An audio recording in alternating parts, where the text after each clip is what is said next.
there was one other thing at the start. You said something about what coaching isn't.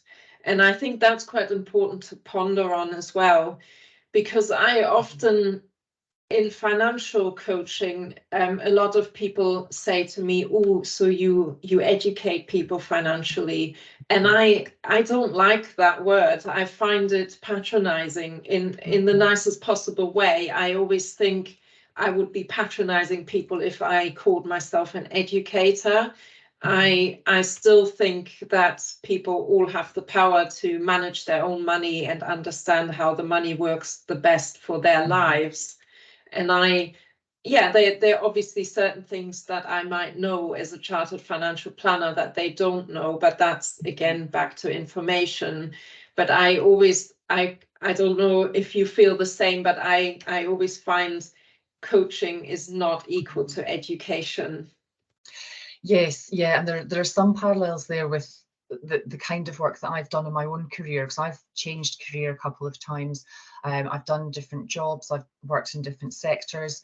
That doesn't suit everybody. Some people prefer staying in the same sector for their whole career, or doing very similar types of jobs.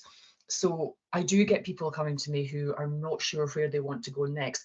It would be very easy for me to say, right, this is how you go about changing your career, or this is how you go about applying for jobs. These questions often come up in sessions, but just going back to what we were saying earlier, I'm not going to sit here and say, okay, this worked for me, therefore it will work for you, because it probably won't. You know, we're all different.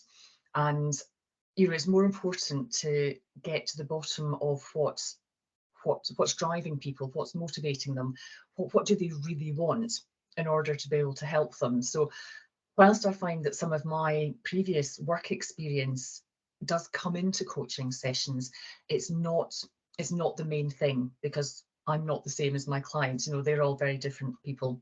So yeah, sometimes people will just ask, you know, how do I go about doing this, or what's the best way, or where's the best place to look for jobs, or what's the best way to change into a completely different sector, you know, to move from one sector to another.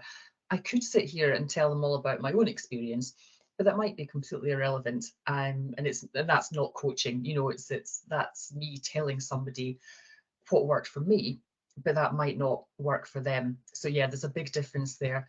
And I think, just talking about what coaching isn't, I think a lot of people, as well as perhaps seeing it as some kind of education or possibly training, some people might not understand the difference between therapy and coaching. So I always explain to people that coaching is very much about, you know, I look into people's current situation, so I want to know what's going on for them now, and then together we're looking to find a way forward. So whereas therapy, not always, but can be about looking at what's happened in the past, coaching is not concerned with the past. It's very much about what's happening now, and trying to find a way forward together. I don't know if you find that in your coaching practice. Yeah, I always say I'm not a mental health practitioner, and I'm not trained or equipped to help people in that way. I think it's important to know about it and to know where the boundaries are. And obviously there are overlaps. But again, it's then giving people the choice and pointing it out. So sometimes I might say something like, you know, it doesn't sound like you feel very well at the moment. And, you know, do you feel you are in the right place or in the right frame of mind to talk about the future or the now and plan ahead? Or would you like to take some time out, and maybe you need to address your anxiety or feeling very low, and just pointing, because sometimes people feel so frazzled they might not even realize. But Yeah. more than pointing it out is, in my view, not my place. I always leave the choice to the client how they want to proceed and what they want to do. And, you know, obviously what we do can help with well-being as well in general, you know, listening to someone, not judging them, giving them a space, somewhere to think, that can all produce great well-being. But obviously sometimes people are too unwell to think well in that space, and they need someone with professional training to help them. I think that's really important to know.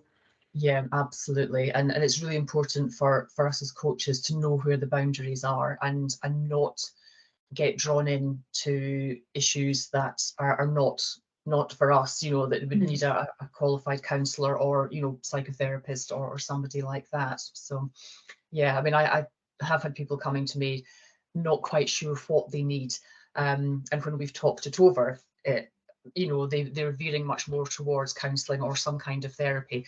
That doesn't mean that people can't have coaching in the future, but it may just mean that they need to work on their mental health first, until they're in a better place, and then perhaps look at coaching. So, but yes, I think it's an important distinction, and I think that we need to be very clear in our own minds where the boundaries lie, so that we can then explain that to clients or potential clients.